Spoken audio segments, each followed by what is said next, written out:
Andy a 8 ans et il a des quantités de jouets qu'il adore, comme le ranger de l'espace Buzz l'éclair et le shérif Woody. Andy adore le faire parler en tirant la ficelle dans son dos. Dès qu'il peut, il joue avec eux et invente de merveilleuses aventures. Mais Andy ignore que ces jouets ont un incroyable secret. Quand personne ne les voit, ils prennent vie, bougent et se parlent. La bergère Beau, par exemple, adore Woody et ne manque pas une occasion de passer du temps avec lui sous la lumière romantique de sa lampe. Mais les années passent vite et quand Andy doit partir à l'université, il comprend que le moment est venu de donner ses jouets à quelqu'un qui les aimera autant que lui. Une jolie petite fille prénommée Bonnie, à l'imagination débordante. C'est aussi un grand jour pour Bonnie. C'est son premier jour à l'école maternelle. Elle se sent un peu perdue loin de ses jouets, entourée d'enfants qu'elle ne connaît pas. Mais avec une cuichette, un bâtonnet de glace et du fil cure-pipe, elle fabrique Fourchette, un petit jouet qui la rassure et la rend heureuse. Fourchette devient immédiatement son jouet favori. Mais Fourchette a du mal à accepter qu'il est un jouet. Il est une cuichette en plastique et ayant fait son temps en tant qu'ustensile, il pense que le moment est venu de se recycler. Il saute dans une poubelle. « Je ne suis pas un jouet, je suis un détritus !» explique Fourchette. Alors quand la famille de Bonnie décide de partir en camping-car et que la fillette emmène tous ses jouets, Fourchette s'enfuit et Woody le suit pour le ramener. Woody attrape Fourchette immédiatement. « Pourquoi je dois être un jouet ?» se plaint Fourchette. « Il faut que tu prennes conscience de la chance incroyable que tu as. Tu es le jouet de Bonnie !» répond Woody en le ramenant au camping-car. En chemin, Woody remarque une lampe à la fenêtre d'un magasin d'antiquités. Elle appartient à Beau. Woody ne l'a pas vue depuis des années. Est-elle ici? Malheureusement non. Mais dans le magasin, il y a une poupée appelée Gabi Gabi. Elle semble s'intéresser à Woody, peut-être un peu trop.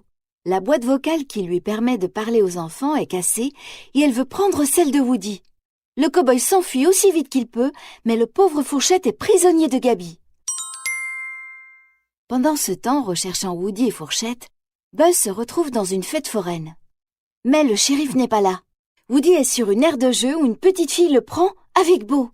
La bergère est là. Quelle surprise! Depuis quelque temps, son ami est l'un des jouets perdus prêtés aux enfants pour leur tenir compagnie pendant qu'ils sont au parc. Ils sont si contents de se voir. Et dès que la fillette a l'esprit ailleurs, ils partent comme des partenaires et reprennent la mission pour sauver Fourchette. Ou plutôt comme une grande équipe. Car bientôt, Buzz, accompagné d'autres jouets qu'il a rencontrés à la fête, les trouve. Beau et Woody demandent de l'aide à Duke Kaboom, un ami de Beau qui propose sa moto. Duke est un grand cascadeur. Il adore prendre la pose, soupire Beau regardant Duke faire des acrobaties au guidon de sa moto immobile. C'est vrai, Duke est un peu narcissique, mais il sait s'envoler au guidon de sa moto, et c'est ce qui compte. Beau a un plan astucieux. Woody va atteindre l'armoire où Gabi Gabi a enfermé Fourchette et le libérer. Comment? En sautant avec la moto de Duke. Ça va faire un sacré saut, dit Beau en souriant. Mais rien ne se passe comme prévu.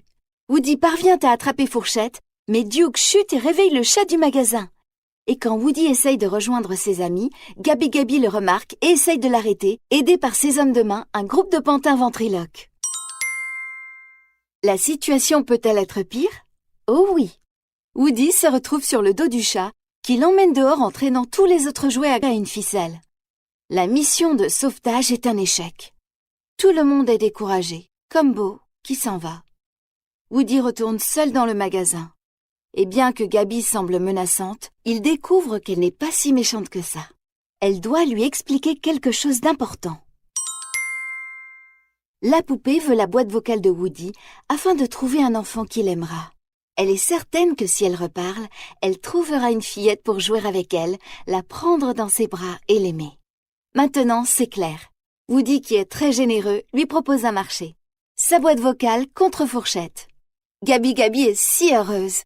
Et Bonnie aussi, qui retrouve les jouets qu'elle croyait avoir perdus dans son sac à dos.